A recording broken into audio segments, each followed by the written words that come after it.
人还没完全反应过来，心却已经跟着那几声低回的弦音轻轻沉了下去。是周深，他唱的是《孤剑吟》电视剧《雨霖铃》的主题曲。其实这类新歌上线的消息，平时在社交平台上刷到不少，标题往往热闹，推荐语也总是满满当当。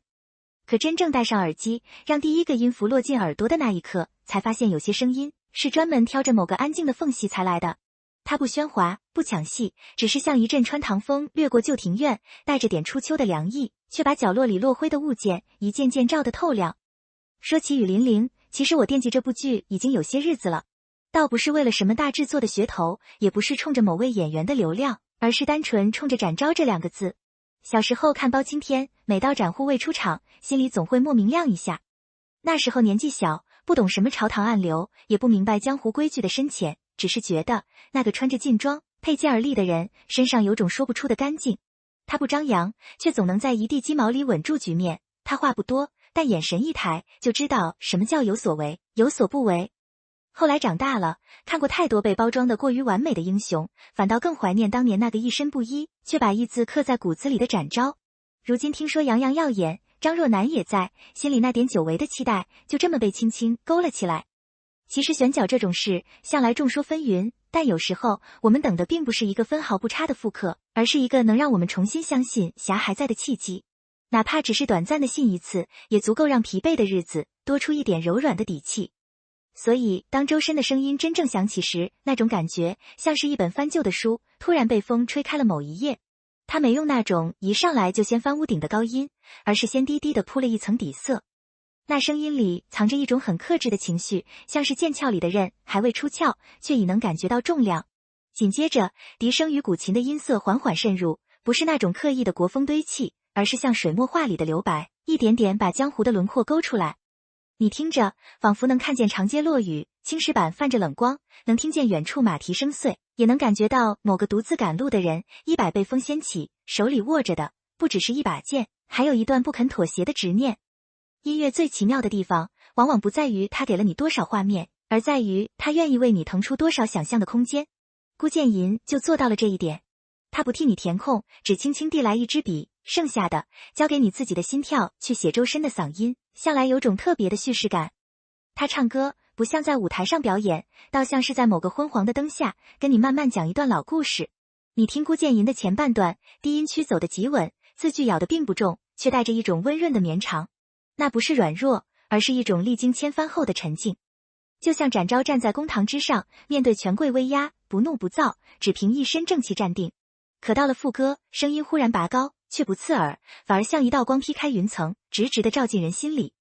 那种穿透力不是靠音量硬推出来的，而是气息与情感咬合得刚刚好，每一个转音都带着呼吸的起伏，仿佛能听见胸腔里的震动。更妙的是，他在高音里依然保留着那份清透，不拖泥带水，也不刻意煽情。江湖的杀气，侠客的孤勇，还有那份不愿随波逐流的倔强，全被这副嗓子妥帖地安放了下来。听他唱歌，你不需要懂乐理，也不需要研究什么发声技巧，只需要把自己交出去，让声音带着你走。走着走着，就会发现，原来那些平时说不出口的委屈、坚持、不甘与温柔，早就被他唱出来了。编曲也很懂事，没有用太多电子音效去抢戏，而是让传统乐器慢慢呼吸。箫声一起，凉意就顺着耳膜往心里走，弦乐跟进时，像是一步步踏进深巷，脚步声与心跳声渐渐重合。你能听出制作上的克制，这种克制反而让情绪有了生长的空间。有时候，音乐最打动人的地方，不在于它塞进了多少元素，而在于它懂得在什么时候停下。周深的声音就站在这些空白里，不填满，不催促，只是静静地陪你走完一段路。你听着，忽然就明白了，为什么有人会说侠不是打打杀杀，而是明知不可为而为之的那份执拗。这首歌里没有刀光剑影的喧嚷，只有剑锋掠过风中的轻响，和一个人独自前行时衣袂翻飞的弧度。他不喧哗，却自有千钧之力。其实展昭这个角色从来不是完美无瑕的神，他会累，会犹豫，会在夜深人静时对着烛火出神，但他最动人的地方恰恰在于那份知世故而不世故的清醒。周深把这一点唱透了，他的声音里有锋芒，却不咄咄逼人，有悲悯，却不滥情。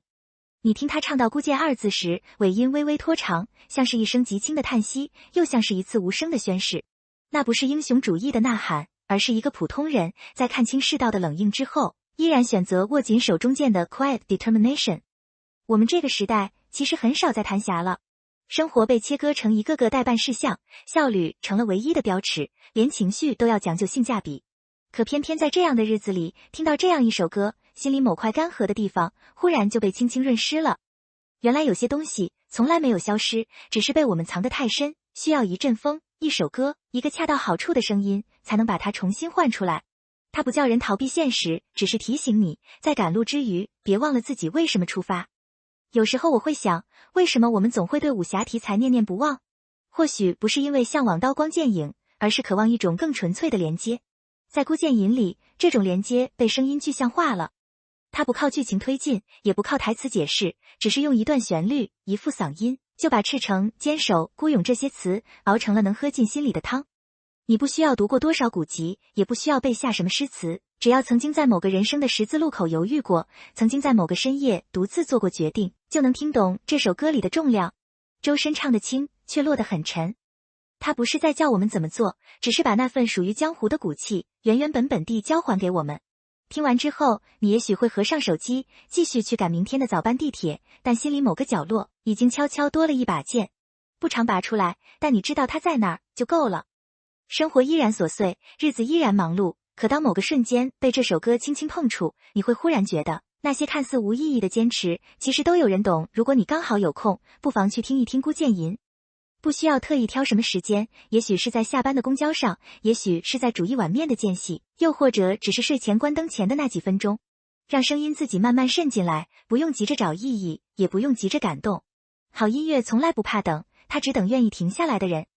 周深这次的声音像是一场不动声色的重逢，重逢的不只是一个经典的角色，更是我们心里那份久违的不肯将就的认真。江湖很远，但声音很近。愿你在某个不经意的瞬间，也能被那句孤剑轻轻击中，然后带着那点不肯熄灭的光，继续往前走。路还长，但有人替你唱过，便不算孤单。